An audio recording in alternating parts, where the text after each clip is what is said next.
Welcome to Inspired Nonprofit Leadership, where you'll hear insights and useful strategies, as well as lessons learned from other nonprofit leaders and valuable tips from a variety of experts.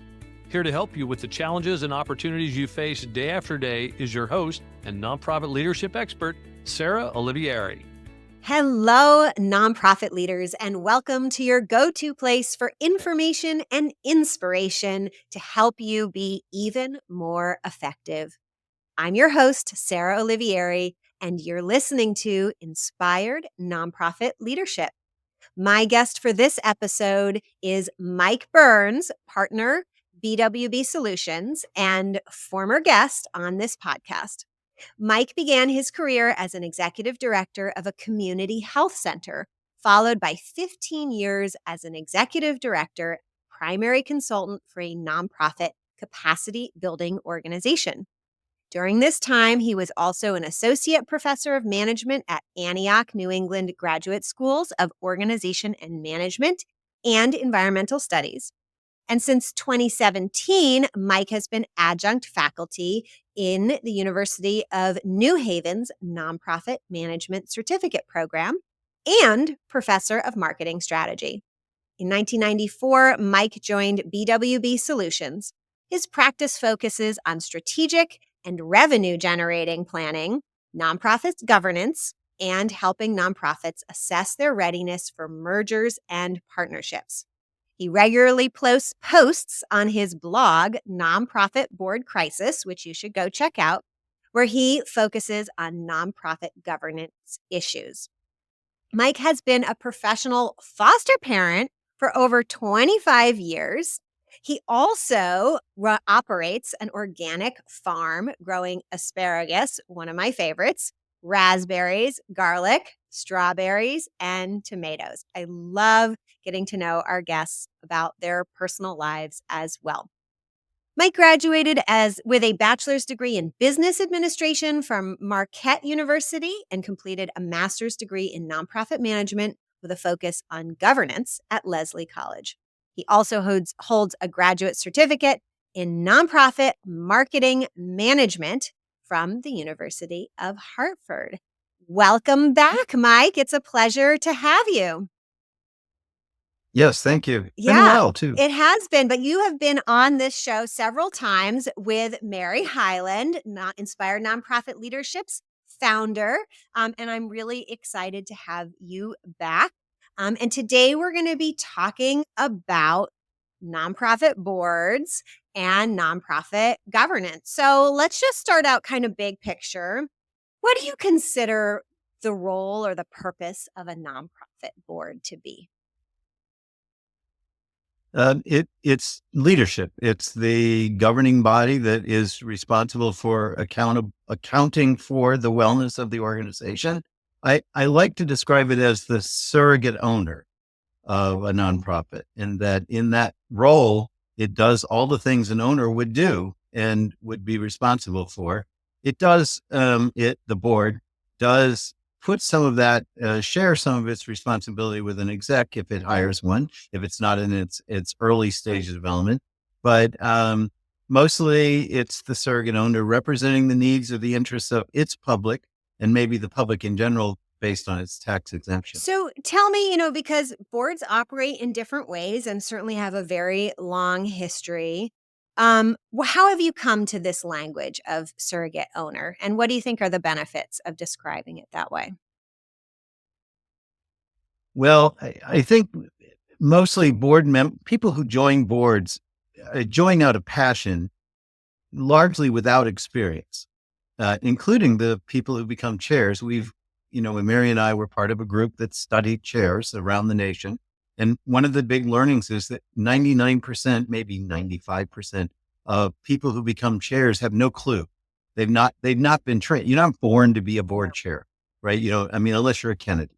And even there right now, we would be questioning that. But you're not actually born to that position. You don't get necessarily trained in it. You kind of work your way up. And that's true for chairs, but it's true for the board in general. You don't join knowing what it is. And I think that's also true for entrepreneurs. They don't know when they become an entrepreneur what exactly they're doing. They have a passion for something, but then they have to acquire a set of skills, or they might have acquired a set of skills, they apply it. And so I think because a board is really representing, from a tax standpoint, the board is representing the interests of the public, how money is used. That then slowly ebbs easily into understanding that if you wear the role of an owner, a surrogate owner in this case, you know what your job is. You can certainly then acquire the skills to do that job. And so that's where I morphed into that language as representative, I think, of a reality that oftentimes board members don't understand or know. But when you start wearing that hat, when you start applying that hat, it becomes clearer, and it's sort of an aha, light bulb that says, I think I understand what I would do if I were an owner. So now let me think how I apply that as a nonprofit board member. Yeah, I love that. I go back and forth with the language of ownership for board members, because on the one hand, I've seen many board members who are just like, they're just so, they need to have more ownership, right? They need to take more accountability. They need to feel very responsible. But on the other hand, I've found boards who are thinking I'm an owner, but they don't really act as responsible owners. So for those, I kind of like to use this analogy, like if you are not a pilot and you all of a sudden owned a private jet, like, would you be your own pilot? No, you would hire a pilot, right? Would you be your own mechanic? You'd hire your own mechanic, and you'd check for qualifications and have a process to make sure. But I think that it can be taken too far in board members thinking, well, they should be the pilot, they should be the mechanic, and which they're not qualified for often, like you said. And also Right. as part-time volunteers, like, even if like I was, like you have been a former executive director, coach, consultant, trainer, certainly would be qualified if you hired me as an executive director. But if I was on your board as a part-time volunteer, I would say, no, I'm not going to be the pilot, because I can't do that as a part-time volunteer. I really need to be a full employee to do that job properly. So can we just talk a Yeah. little bit about, those are two extremes there. And I think that leads into one of the common challenges, which is, who's the boss of the executive director, right? So we might have a board that's like, well, hands off, or we might have a board that's getting into the micromanaging department. So just tell me a little more about this ownership role and how that applies to hiring that executive director and who's the boss. Yeah. Well, I think the analogy of an airplane pilot is a good one. The owner of airline pilot, with the exception of John Travolta, who actually does fly at his own planes, but he probably is the outlier. I don't think. Yeah, I think Mr. Tom Trump is Cruise flying does his it plane. too. I think Oh, he's does too? Yeah. a real Of pilot. course, Yeah. right? Right. Cruise does everything, so that would make sense. I think that this. So you were asking about sort of the one way you're asking, where does ownership begin and end, particularly when you have an Yeah. exec, and then the other part of that question is the board really a boss?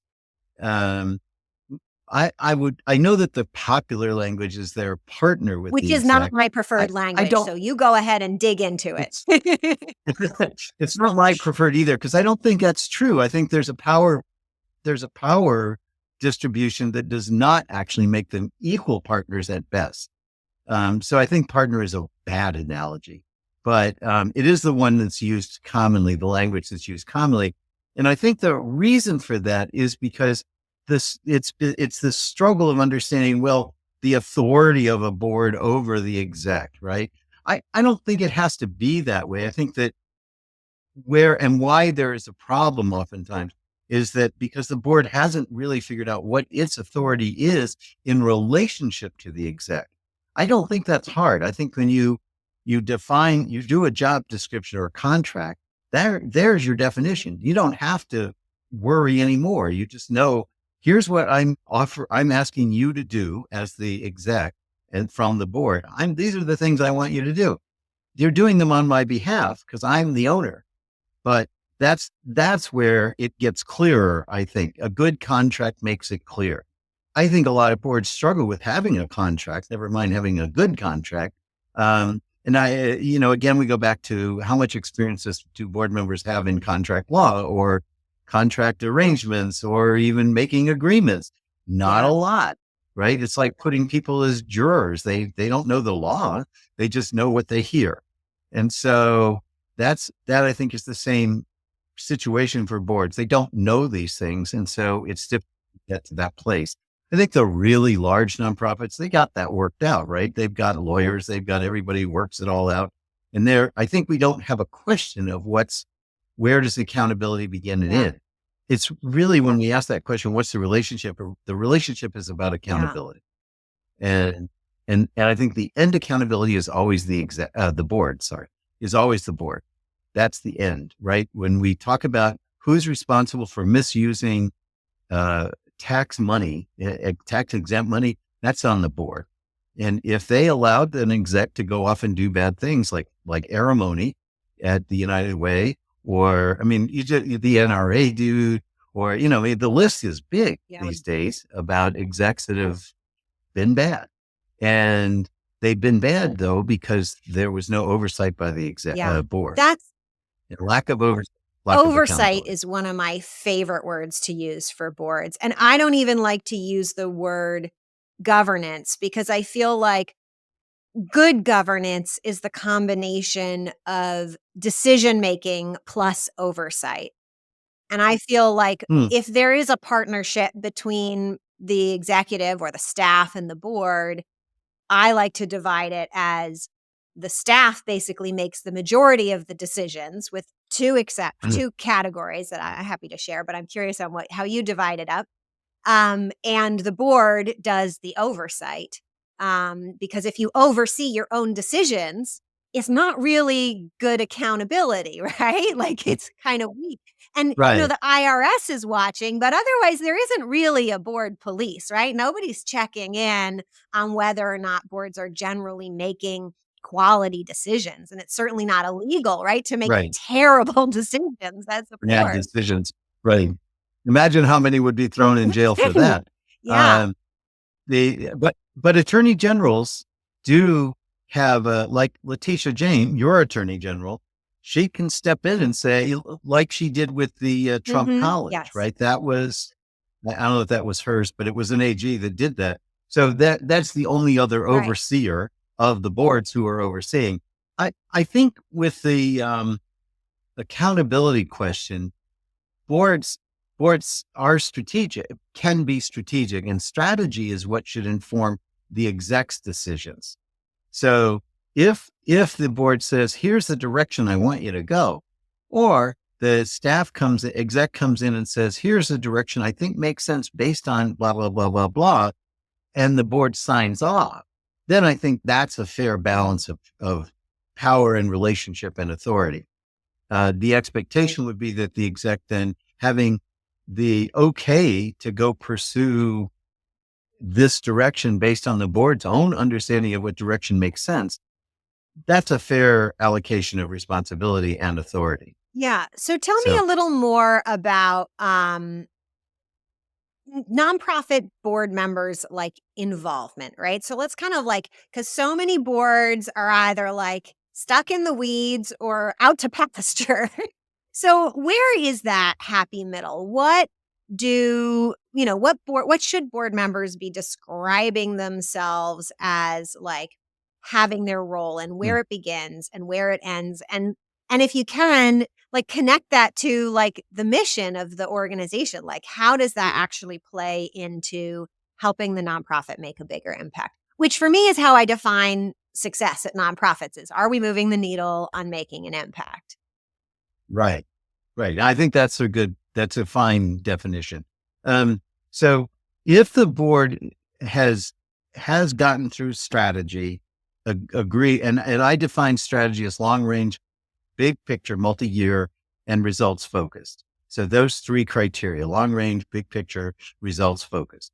If the board has gone through the process, even if dependent on its exec to get the data, and gone through and come to conclusions, relates that what its findings are and decisions are about the mission as it relates to mission. So they've done that job. Then I would be asking the exec to produce data on an ongoing basis that tells me how well we're doing towards that strategy. And I don't think boards, you and I were talking about reading. I don't think boards read. I think it's the rare board that reads. That's why I'm a really large proponent of graphics. I think it's all about the graphics that even if it's comic graphics, which some boards, maybe that's the best they can do, that you have charts that you say, and the board agrees. It says this was the strategy I wanted. I want you to get out there and I want you to change the way folks can get housing. Then I need to see like a little graph that shows here was the dollars, a little dollar sign, and here's what we wanted, and here's how many dollar signs we have now, or those number of folks, and here's how many houses folks have, or how many loans are in process, or whatever, but very graphically. And I think if a good board would say, a smart board would say, good or bad is irrelevant. Smart board would say, show me the pictures, right? Show me the money through the pictures. And you would show scales and you would show like columnar things and whatever, but and they don't have to be a huge amount. I think this comes down to even when you're asking for the finances of the organization, I don't think there's a lot of dollar points that the board needs to absorb, right? The classic is a full balance sheet. I don't think board members on the average, my experience with board members is they don't understand balance sheets. All you have to do is show them how much money did you get in, how much did you spend, and is there anything left? I mean, that's a balance sheet, right? And that's three figure points, 3 points in a given moment in time compared to what you said you were going to do and what you wanted to do. And so I think it's not dumbing down, it's simplifying and making it concrete and real and linking it to strategy. And then the other accountability, which is financial. So I think those are things. And then there's a bunch of laws that do relate to, what board members, what execs can do badly. And then once in a while, every year, you should check in on those. Were you prejudiced in your hiring? Did you, do all those laws? There's like 25 laws around, DEI indirectly. And so boards should know what those are. There's, get a good committee, let them process it, and then come back to the board and say, here's what's going on. So that's my short answer. That was the short answer, but I think accountability is feasible. I think it's possible graphically. I think that's what the job that the exec goes out and does what the board has said strategically. And the board's job is to figure out, did you do what I said I wanted you to do? How did it go? Right. So I love, I think that communication piece is so key, and executive directors and other leadership team members need to take their ability to communicate complex things in simple ways as a really serious part of their job, not just for their boards, but for their donors and for their team, all sorts of things. But where I struggle, in my own work around boards, I've come to the conclusion that generally the staff at the head of the executive usually should be creating the strategy. And to me, strategies always have, they have two parts. They are the goals that you want to achieve and then the tactics for achieving those goals. And it sounds very clearly like you're in the camp, like the board is nowhere in a position to be coming up with the tactics, which Absolutely. I'm totally sure about. But I find even in my working with executive directors, coming up with the goals that are really going to move the mission forward and working with boards, coming up with goals, that it's always the staff and oftentimes the on the ground staff and even volunteers and participant clients who can come up with the most innovative, effective, impactful ideas around goals. And so I have always now, I recommend boards let their staff create the strategy, the goals and the tactics, and then bring that strategy to you to confirm. And I've really been shifting my language from approve to confirm. Like approve is a stop or start kind of decision, like you may not proceed. And I like to use the word confirm because it really encourages boards to look and make sure that this is making sense at a basic level, like you've described. But it kind of frees the executive up in the case to proceed and not have a board who's maybe taking their time understanding hold up what is basically a very good plan. And I'm wondering what your thoughts on that language are. So I think it's an and, not an or. I think that indeed I hire experts as a staff of execs to be the smart people in the room. I am clear about what I want as in results. I want outcomes. And maybe I'm not always clear and I have to work that through. That's what strategic planning does. But I think it makes sense to use the experts in the room to formulate the language and the concepts, the constructs to say, here's how you can get there. I think from a high-end strategy standpoint, it's got to be the board that says, here's what I think are the results I really want. Tell me how to get there. I think that's an and that in strategic planning, I find as the consultant, I'm often actually developing the goals, with the exec and then coming to the board and saying, here's what you said when we did the theory of change exercise that you really value. So here's what we think are solutions based on data that might get us there. Now talk to us of whether that makes sense for you. And here's the budget implications. And so that's an and, not an or. I think it's not a partnership. It's the exec doing what it takes to get the board's goals met and defining them. So sure, I think having the exec do the work of helping formulate makes sense, but that doesn't exclude the board having gone through the theory of change in particular to be able to define what are the results that it really wants, what will get it to mission. Well, we have to take a quick break for a word from our sponsor, and then we'll be right back. Okay. So for this conversation on boards, and I have a few more questions for sure. Today's episode is being brought to you by Pivot Ground, which I created to assist people like you, executive directors, board members, and other nonprofit leaders.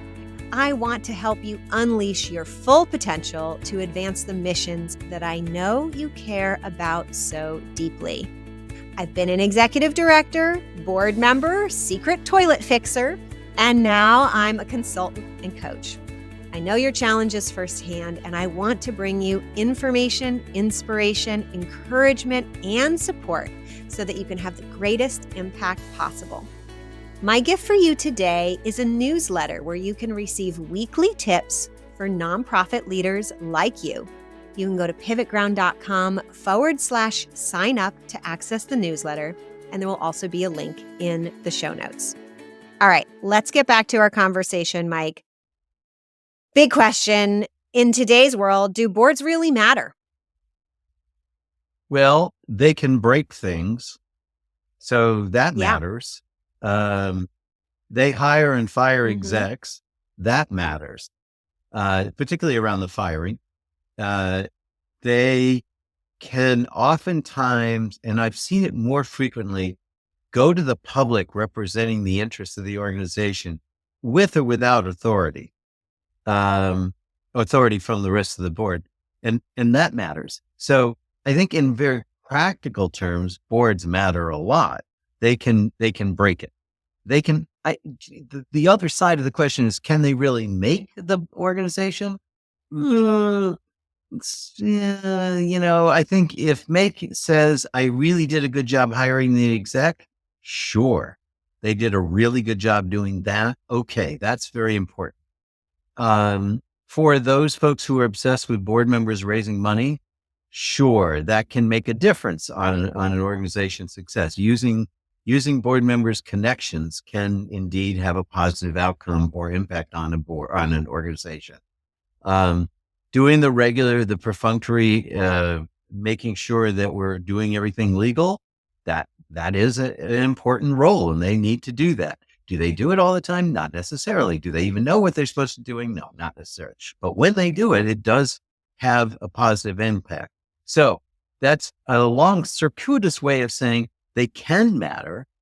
And sometimes they do matter. Do they matter for outcomes? Not Yeah. always as I am much. so in agreement with you there. I think so much about having a great board, or I like to use the word effective, right? You said earlier, like good or bad, great or whatever, terrible doesn't matter. It's effective or ineffective. Um, Right. and yeah, I see that again and again. There's 101 ways for a board to potentially make it go bad. Because ultimately, like legally, boards are given a lot of power and they Yeah. have almost no skin in the game. I think some people are like, oh, well, they're kind of like corporate Yeah. boards, but corporate board members, which are also known for being dysfunctional, each board member has their own money invested. And if they make bad decisions, they Right. lose their money. They feel the pain, but nonprofit board That's right. members don't. So there is very little in place. There are very few safeguards for really making the outcomes happen well. So I really That's right. totally agree with you there. And that's so Right. important. I'll put out, reading things. I love to tell board chairs, especially, but all board members. One thing you really might read that I don't hear people saying, so I'm going to put out there is read the law from the state you're incorporated in that governs Mm, nonprofits. Most states have a separate yeah. nonprofit law. Some it's mixed in with regular corporate law, but it's usually not that long and not that hard to Nope. understand. Not dense. Yeah, Usually the not states dense. have That's made it right. easy, right? So I really encourage board members out there and executive directors as well, know what state you're incorporated in. And oftentimes it's finding the law on the internet that's the hardest part, and give it a read. It's going to take you like 30 minutes tops. And you're going to be like, oh Yeah. my God, so much has been demystified about what we can and can't do. Well, I'm actually even a step below. Read Oh, your yes, yes, bylaws. absolutely. And that's hard for people too. Do you have any Yeah. tips for people around great bylaws, effective bylaws? Yeah. Minimalist. Minimalist is my go-to.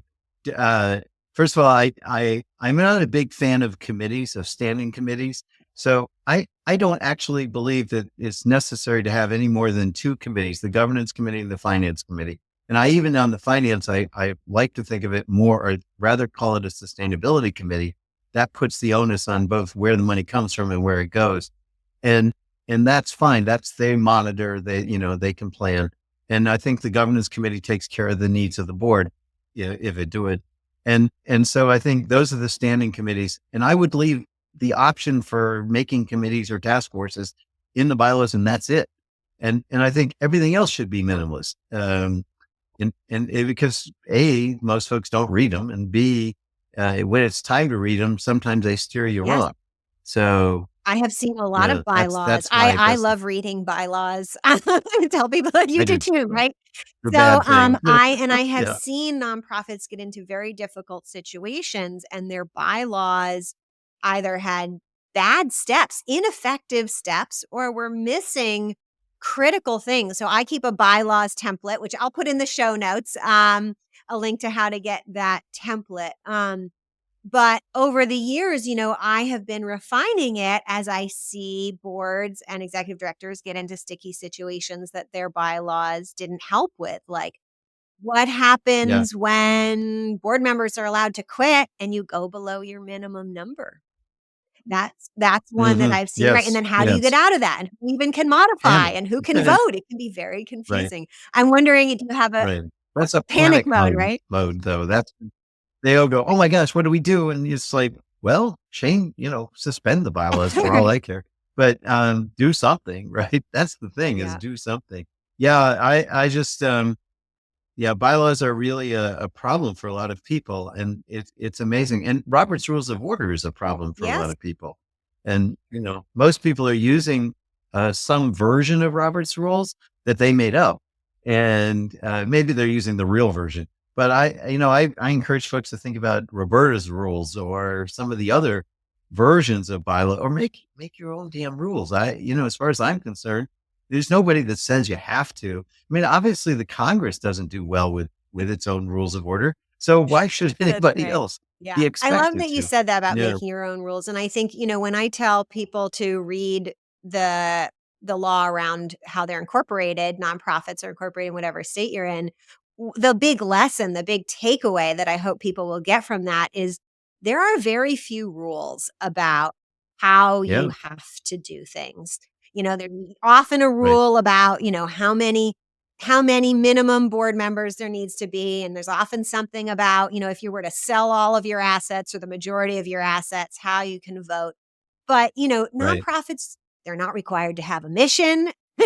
A mission, right? That's not a Right. requirement. Oftentimes having, even certain like chairs or committees, not required. I know I think in New York State, Yeah. it's been a while since I read the couple of years, but I like think that you're required to have a secretary, but you're not required to have a chair, or any other Right. Or a officer. vice chair. Right. So there really Yeah. is, and one of my bones to pick with the nonprofit training world around boards is people throw all this stuff out there about boards as though it's required by law. But most of it is Right. recommendations. And, besides you and Mary and the studies you've been involved with, I've seen very little research on tying practices with boards to outcomes for nonprofits. So that's going to be my last question, Right. which wasn't planned for today. But have you really seen research around this? And what do you think should be the future of board practices and research about whether or not they're actually moving the needle on the impact for the organization? Well, this is the purview of our NOVA, really, the governance section there. And that, I think in academia, there's a struggle. So we were pracademics, and we're crossing some lines there. There's not a lot of pracademics, which is unique on its own, but the academics there is a bevy of academics who think about nonprofit governance or boards. They have been mostly focused on structure, responsibilities, how dynamics, selection, the like. I think they're still in a curve that is not quite ready to figure out the connection between what we are and what happens as a result of who we are. I think that's still in the works. Dave Renz's shop, he's no longer Dave Renz's shop, but whoever it is now, I think, it's Frederick. That's right. Frederick. Mhm. Do you know the folks at Missouri? So that's the Missouri, it's the University of Kansas, Missouri, I think it is. KFC, something like that. Not KFC. Not Kentucky Fried. Um, and they, you get fried chicken while you're there. You're more likely to get a fried cow, actually, or a big cow, barbecue.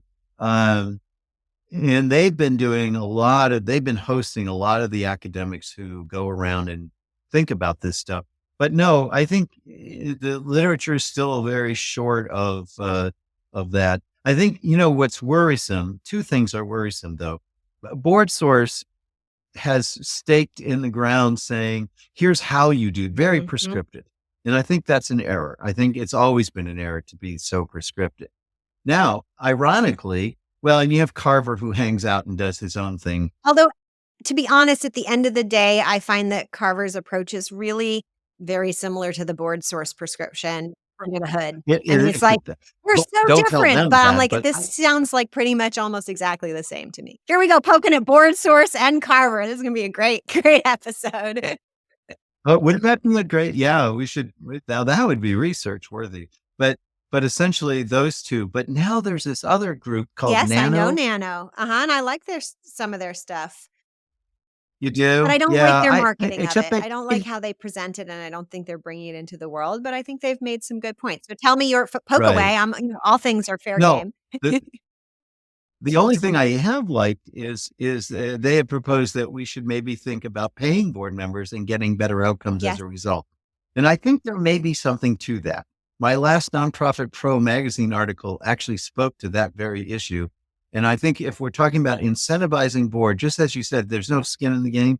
If we want to incentivize, then we can, if we paid them, they'd have That's to right. show up. There's That'd be always the this first thing, right? misconception that if money is going into board members' hands, it's a conflict of interest. But whenever you pay somebody to do a job, it's a confluence of interest, meaning they become more Yeah, interested very good. because Yeah, they've got a paycheck on the line of some sort. Yeah. right. Right, exactly. So anyway, I think what I worry about is that any of the those three groups in particular, are all very prescriptive. And I think when we get to prescriptive, we then dampen the possibilities of understanding why do some boards have a better impact or outcome than others. And we're not actually studying that, right? And so there lays the Exactly. problem. One of my own practices that I've been experimenting with, I try to do my own research, but I'm not really a researcher and I'm here to serve my clients. But I have had many of my clients stop having their boards approve their budgets. They still look at them, and the result of not having to, quote, approve it, say yes or no, what I have seen in my small data set is that the board becomes more engaged in having conversations about the finance. They start watching it more closely. And then I think that has a lot to do with their fear of having to make a financial decision, which they're not in a good place to make. Because at the end of the day, approving a budget is deciding whether or not it's a great financial plan. And they don't have a lot of information, like you said, about understanding the details of the finances. No, I don't. And it's caused my executive directors who were previously focusing on a question of, will my board approve this budget? To focusing all their time and attention regarding their budgets to, will this budget move the needle on our strategy? And consequently, the boards have started asking the questions around the budget, not of oh, well, we have enough money, but is this budget going to move the needle on our strategy? Is it going to be sustainable long term? So you take that responsibility of having to prove it away in my small set, and the result is everybody becomes more engaged and focused on, to me, what's the more important question of, will this budget, which is part of the overall strategy, move the needle on the strategy? Is it the best use of money? And ultimately, will that help us make an impact? So I'm just putting in my plug there. I think research really needs to be done on how do we make the board structure help nonprofits make a bigger impact or prevent boards from holding nonprofits back. Because you've seen, right, if a board doesn't approve a budget, executive director and team still have to keep operating. So what do they do in that awkward void? Yeah. That's true.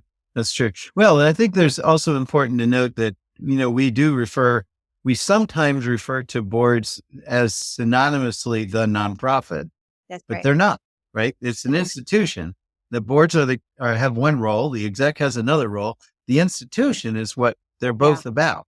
So we need to not think of boards as the nonprofit. They are not the nonprofit. So I think that's another element.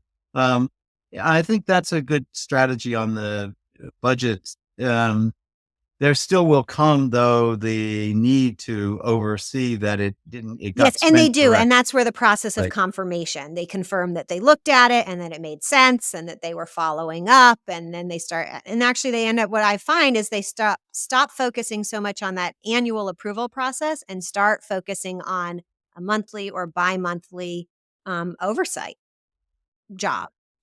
Yeah, that's good. Yeah, I actually don't even think you need to look at finances, but quarterly, because you don't see trends. That's right. And the board monthly. has to look at You trends. only see trends quarterly. Yeah. Yeah. And so trends is what matters. Have I made a difference? Have we spent our money well? What happened as a result of spending our money? I can figure that out better by a quarterly review than I can a monthly review. It just doesn't, I think, by the way, this subject is also sort of related to Dan Pilato's pet peeve, which, about overhead, right? We keep paying attention to overhead. I do a budget that doesn't have overhead. I've integrated it. It becomes part of program. We don't have overhead. As far as I'm concerned, there's no such thing. And so, but it's another one of those weird obsessions that seems to, board source cares about. It doesn't move the needle we don't need to. forward. Yeah. Right. Well, this has been such That's a right. great conversation. Clearly, we could go on and on, but we're out of time. Tell us quickly, what's the best way for people to get in touch with you or get some more resources from you? Well, you go to my website, BWB Solutions, plural solution, and .com, and that's one. And then I might be at BWB Excellent. Solutions. And we'll put your info in the show notes. Any final words of wisdom for our listeners before I close us out? No, this is a great, I will have a final word. Yeah, this is a great subject. I just wish more were thinking about it and talking about it because there's so many nonprofits. And they all have boards. That's right. Well, it's been a pleasure Yep. to have you, Mike. And thank you out there for listening, but also for all that you do to make our communities better. Take care of yourself. Take time for self-care. Don't spend all your time as executives on your board. And be sure to subscribe and listen to the next episode of Inspired Nonprofit Leadership.